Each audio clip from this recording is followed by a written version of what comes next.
Bom dia, boa tarde, boa noite, esse é o podcast Mateando com Água, como você já conhece. Hoje não estamos mateando, estamos tomando água e daqui a pouco vamos tomar um suco da Suco Prates, do meu amigo Carlos Bornin.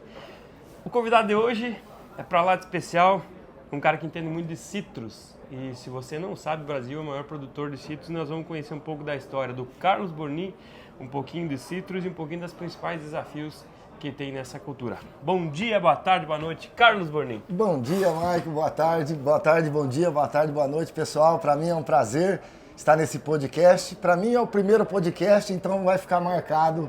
Muito obrigado pelo convite. Aí, seja bem-vindo. Já é um influenciador digital, vocês podem seguir nas redes sociais, Carlos Bornin. @agro. Que é isso aí. Me conte mais, quem que é o Carlos? Carlos Bornin nasceu na uma cidade pequena no interior de São Paulo, uma cidade chamada Guaraci. Divisa com Minas Gerais, já na beira do Rio Grande, e próximo a Olímpia, Barretos, São José do Rio Preto, nessa região. Estudei, sempre já tive contato com água, porque meu pai tem um sítio. Certo. Né? Então, desde criança, acompanhei lá os plantios de laranja, enfim. Estou ligado com a laranja desde criança.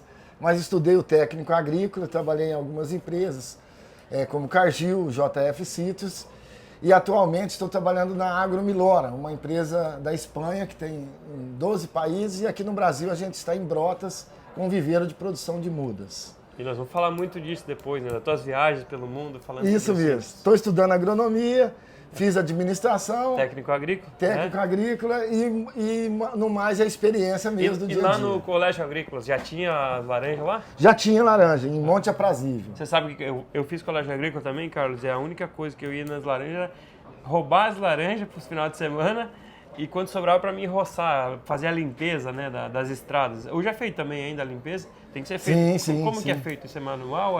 Hoje máquina? Não, tudo máquina, a gente faz a limpeza debaixo da planta com herbicida ou capina, né? Mas capina com máquina também.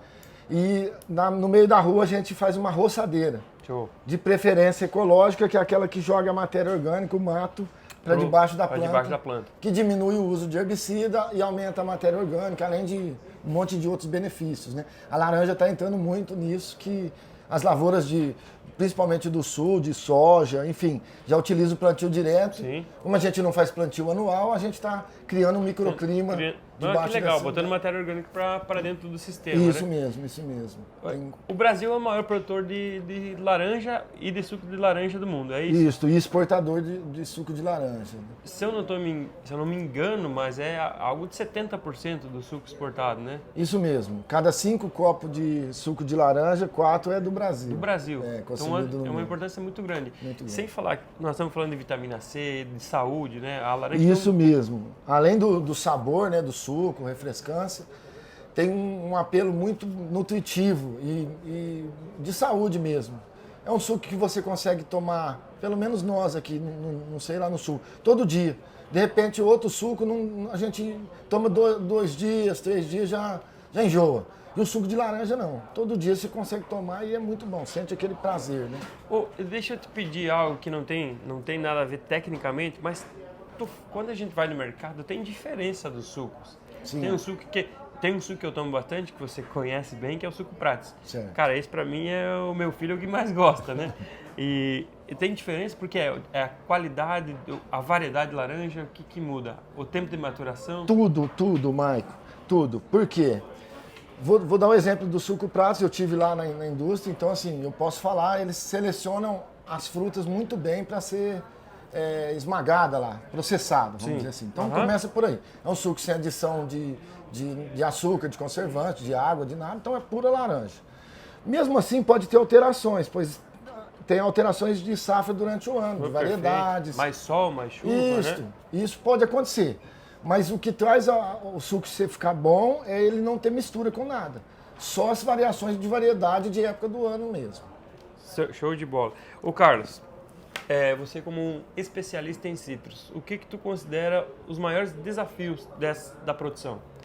Hoje o nosso maior desafio na citricultura brasileira é o green, uma bactéria, né, transmitida por um inseto chamado psilídeo, uma cigarrinha muito pequena, um inseto muito pequeno, mas que faz um estrago muito grande. Certo. Devastou com os pomares da Flórida. A Flórida já produziu 300 milhões de caixas, esse ano produziu nem 15 milhões de caixas. Nossa, E o estado de São Paulo vem também sofrendo muito com isso. perdendo com o Green. Perdendo com o Green, já produzimos mais de 400 milhões. Esse ano passado, agora fechamos com 230 milhões de caixas. Então existe um vetor que leva uma bactéria que infecta a planta, é isso? Isto, E o que acontece dentro da planta? ela tem um entupimento do sistema de circulação de seiva. A planta, Da veia da veia da veia planta, né? Tem dois sistemas, floema e xilema. E esse psilídeo, o estilete dele vai no floema e injeta, ele vai sugar A esse seiva. floema, essa seiva elaborada, doce, açúcar, né? E ali ela contamina. E ali ela contamina com o green e aí entope esse floema, dificulta passar Então os nutrientes. sobe a seiva via xilema e aí ela faz a fotossíntese, quando volta com os açúcares para produzir a laranja, não consegue. Não consegue. Tá fechado. Tá fechado. É Isso que, mesmo. é que nem um cara que está muito obeso tem a gordura na veia. Isso mesmo, mais ou menos, mais ou menos. Então tá aí. E aí as raízes começam a ter problema, não manda nutriente para cima, E como controla isso? Olha, nós, Matando o vetor? sim, controlando o vetor, eliminando as plantas infectadas nos primeiros sexto ano. Ah, porque ela precisa se alimentar da infectada Isto. para levar para outra. Isto. Então a gente elimina as plantas e controla o vetor. Esse é o grande... É o que a gente precisa fazer. Isso. Eliminar o vetor, eliminar a planta infectada. É dessa maneira que faz. Dessa maneira. Também estamos usando um protetor solar, que é um repelente, também para que ele não venha. Tem um monte de estratégias. Aplica Né? com pulverizador. Pulverizador. Estamos fazendo bordadura, estamos fazendo aplicações de inseticida sistêmico, que vai por dentro da planta, e também controles semanais. Cultivar uma resistente. Tem algo? Ainda não. No Brasil ainda não. Ô Carlos, uma coisa que eu observo, eu venho lá do sul, lá também tem um pouquinho de laranja, na cidade que eu moro tem bastante, inclusive. Certo. É a falta de mão de obra. Isso é um fato para todos os estados, é um problema mesmo? É um problema mesmo, Marco. Não só do sul, mas de todo o Brasil. Nós recebemos um vídeo de um amigo lá da Bahia, né, que está erradicando o seu pomar de limão por falta de mão de obra. Para cuidar, para colher, porque o limão são colheitas muito mais vezes no ano, tem que colher sempre, né? É manual, né? Manual. Hoje Hoje ainda é manual. Tem que colher na mão, subir na escada? Tem que colher na mão, subir na escada. Nós estamos vindo de uma citricultura de plantas enormes, muito alta, que precisa de escada para subir, colher. E com a falta de mão de obra, nós temos que ir para uma nova citricultura. Opa, isso é legal. Mas assim, eu posso estar falando besteira aqui, estou falando com especialista para me corrigir. Certo. No pêssego, na maçã, na uva, tem a poda. Certo. Os citros também tem? Tem também. Ah. O que difere é o seguinte, as plantas vigorosas, aquelas que vegetam muito, se a gente trabalhar com poda, a gente tem muitas vegetações, e isso atrai muitos psilídeos. Que não é bom para nós. Que não é bom. Então, tem que fazer uma poda, o uso de poda na citricultura é comum, é muito bom, estimula novas vegetações, novas floradas, novas produções, mas ela deve ser feita com critério. Não adianta a gente adensar com porta-enxerto vigoroso e querer trabalhar com poda. A gente tem que adensar para trabalhar com porta-enxertos ananicantes ou semi-ananicantes para podar menos. Legal. Vai podar, mas vai podar menos. Aí você falou, no palavreado gaúcho é o cavalo e o cavaleiro, né? Isso. É assim, a gente usa também isso. E no citrus é isso. Então, o porta-enxerto é o cavalo, que a gente coloca lá, isso. que é algo que é mais resistente, né? A doença do solo. E agora tu falou nanicantes, que eles... Como é que funciona isso? É assim, a citricultura ela veio nos primeiros anos em cima da laranja azeda. Sim. E aí a laranja azeda teve uma doença, que era a tristeza, né? A tristeza, que devastou e veio o limão cravo. O Poncilus trifoliato, né? Agora eu tenho o Poncilus trifoliato, é muito usado lá no sul por causa do frio. Mas para cá, para nós, por causa do calor e seca, que não tínhamos irrigação, nós usávamos o limão cravo. Limão cravo. Limão cravo. Hoje o mais utilizado é o citromelo suingo, que é um cruzamento de pomelo com trifoliata, Poncilus trifoliata. Olha aí. Porém, no sul, mais usado é a trifoliata, que é mais resistente ao frio, à geada, esse tipo de coisa. Então, no Nordeste, agora, a gente também nós estamos tendo o citro andarins. E a diferença entre ananicante, semi-ananicante e vigorosos é que alguns crescem mais e outros crescem menos. Certo. Antigamente, os que cresciam menos, a gente descartava. Nós queríamos aquele pé enorme que produzia 20, 30 caixas por pé. Hoje a gente quer 20, 30 pés produzindo uma caixa na área daquele. Que são pés menores que possibilitariam, de repente, uma colheita mecânica? Sim, de primeiramente, nós vamos descer da escada, né? Hoje nós temos que subir em escada enormes. Para subir, claro, para fazer a colheita. Então, né? um porta-enxerto semi-ananicante, nós vamos descer da escada. Diminui o pé, aumenta a quantidade de pé por hectare. Por hectare. Hoje nós vamos descer da escada e depois nós vamos subir na máquina. Que eu vi lá na Espanha. Na Espanha eu vi a máquina do tipo uma colhedeira de café colhendo laranja. Hoje, pensar nisso no Brasil fica... tem gente que até acha que é impossível, pelas variedades que nós temos. Algumas variedades com muitas frutas na planta, chumbinho, flor, fruta verde. Daí tem vários níveis de maturidade. Você viu isso lá fora, quando você foi visitar a Espanha? Quais outros países você foi, cara? Costa Rica, Uruguai. Onde mais produz laranjão? A Espanha é bastante produtor? A Espanha sim, na Europa, mas nos Estados Unidos, tem a África do Sul. Eu vi um vídeo seu com uma colheita mecânica. Onde foi isso? Foi na Espanha. Foi na Espanha. Cara, colhendo com uma máquina. Eu não tinha visto isso na minha vida. Eu também fui ver lá, o ano passado, esse ano fui de novo. Lá não tem menos mão de obra ainda, Mike. Se aqui tá difícil... lá na Europa, né? Lá não tem jeito. Lá o funcionário não pode subir acima de 2 metros da escada, então tem que ser... Se for colher, tem que ser na mão e no chão. E o desafio para colheita mecanizada, então, é diminuir o tamanho da planta. Sim. E maturar tudo junto. Exatamente. Para isso a gente tem que ter, então, o porta-enxerto nanicantes e uma variedade que matura tudo junto. É possível fazer isso no Brasil? É possível, é possível. E como você me falou, o porta-enxerto são os cavalos, a enxertia que são as raízes da planta. Muitos deles tolerantes, no caso, a geada, a doenças. Então eles trazem uma tolerância e a variedade traz a fruta, que é o E eu tenho que computar agora por um porta-enxerto que vai deixar a planta menor, é isso? Que vai deixar a planta menor, mais compacta. Que incrível. E já temos esses porta-enxertos. Cara, que legal. E temos variedades que matura tudo de uma vez. Então, assim, estamos caminhando para isso. O que hoje é a realidade do Brasil, plantas por hectare, e o que você acha que vai ser? Isso, nós saímos de 300 plantas, 350 plantas por hectare, hoje estamos numa média de 600, 700 plantas. O dobro, né? O dobro, de 500 a 700, porém nessa nova estrutura, acima de 1.000 plantas por hectare, de 1.000 plantas acima. Qual é o espaçamento daí? Teria 5 por 1, 5 por 1,5. Cada 1,5 vai ter uma planta. Isso, vai ser quase de porta-enxerto ananicante. Vai ser quase que nem a soja.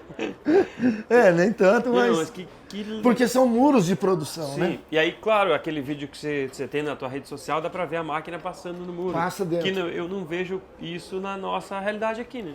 Não, porque as plantas são muito altas, aí se fizer a poda, tem que podar galho grosso, aí não produz. E, enfim, temos que plantar pensando nisso. Mas primeiro, antes de pensar na máquina, vamos descer da escada. Descer da escada. E aí, colher na mão. Diminui o tamanho da planta. Diminui o tamanho da planta, densa, tenha mais caixa por hectare, facilita a colheita, que está difícil de gente para colher. Então vamos facilitar para conseguir essa mão de obra. Então, olha quão importante é essa conversa que a gente está tendo com o Carlos aqui. O Brasil é o maior produtor de citros, então é importante para a economia, muito importante. Para a saúde, o suco de laranja é muito importante para a saúde, para todos os nossos filhos ir tomando, né? Mas nós temos os desafios. O desafio que eu não tenho mão de obra, eu preciso colher. Eu tenho uma praga, né? Sim. Uma doença que está atacando e eu vou ter que erradicar, de repente, o meu pomar. Estão migrando para outros estados, mas não tem mão de obra. Mas é perigoso isso também, né, cara? Porque além de mão de obra, eu estou levando, de repente, o green lá, também, né? Ninguém sabe. E aí, daqui a pouco, eu não tenho lugar para produzir, né? Estamos correndo do problema. Então, os desafios são gigantes e precisa de gente especialista como você, né, cara? Isso, nós temos órgãos muito empenhados nisso, sabe? Empresas muito empenhadas nisso, estamos conseguindo. E eu acredito que nós vamos conseguir, sim, reverter essa situação. Carlos, deixa eu te fazer uma pergunta. É possível trabalhar com drones no citros? É possível, principalmente para algumas pragas específicas e principalmente para o psilídeo. E na nova citricultura, com porta-enxertos, Fica espetacular. fica espetacular. É um casamento. Com porta-enxertos ananicantes, semi-ananicante, muros de produção, não perde espaço nem na Pensando em mercado de citros, agora vamos expandir nossa cabeça aqui. Vamos pensar que quem está nos escutando agora é um investidor e vai investir em alguma cultura. Primeiro, você recomenda investir em citros e como começar? Recomendo. Hoje, por mais que já caiu um pouco, voltou à normalidade o preço da laranja, que estava exorbitante, né? Não poderíamos fazer... Tava bom esses dias, né? Não, estava fora do padrão, né? Tava R$100 uma caixa de laranja. Como foi o café também, né? É, mas saímos de 20, 30, 40 para 100. Então agora estamos na casa dos 50, 60 reais, 50 reais. Tá bom. Se a gente produzir aí 1.000 caixas por hectare, dá 40 mil reais? Dá 40, 50 mil reais o hectare, mas dá para produzir isso até mais, né? Se a gente trabalhar com porta-enxertos ananicantes, colocar 1.000 plantas ou 1.500 plantas por hectare para colher uma caixa por planta. Tá doido, né? Colhe, né? Você entendeu? A caixa é 20 quilos. 40 quilos. 40 quilos. 40,8 é a caixa peso de indústria, né? E é possível colher com essas plantas. Nós temos visto aí. E quanto tempo depois do plantio? Começa já no segundo, terceiro ano, mas aí começa devagar, né? A planta se estruturar. Mas por ser enxertada, ela já tem maturidade para começar a produzir. Sim. Né? Só não tem estrutura, vamos dizer assim. Eu plantei uma lá em casa, né? Vamos ver quanto tempo vai ter para o Bentinho já comer, né? Vai ter, logo você vai ter fruta. E o desafio do início? O que eu preciso me preocupar com isso? Primeiro, uma muda de boa qualidade, né? Isso. Isso é o principal. Estruturar, fazer um planejamento do plantio, não sair plantando a variedade que está disponível, o porta-enxerto que está disponível, porque depois é um plantio perene e depois a pessoa vai se arrepender, né? Quais são as principais variedades? Depende muito das regiões, mas a principal variedade é a laranja pera. Laranja Valência. Essas duas são conhecidas, São né? conhecidas, mas tem alguma novidade, Carlos, assim que você pode dizer, essa aqui de repente vai ser uma... Ou não, é normal isso? Não tem. A Valência e a pera, né? Não tem uma novidade assim. Estão surgindo foram lançadas algumas variedades, mas basicamente a citricultura paulista de Minas está em cima dessas variedades. Eu acompanho você nas redes sociais, eu vejo que você está lá sempre nos viveiros, procurando muda, preocupado com isso, novas tecnologias de muda, e principal é essa adensar, né? Isso. Que possibilidade? Como a gente falou, adensar. Um plantio perene, a muda é essencial. Então, planejar a muda certo, o porta-enxerto certo, essa combinação. Se vai ser ananicante, semi-ananicante ou vigoroso, respeitar os espaçamentos de cada um, as compatibilidades, pois existe variedade que não é compatível com aquele porta-enxerto. Então tem que entender isso, né? Senão não vai ter produção, vai até morrer a planta.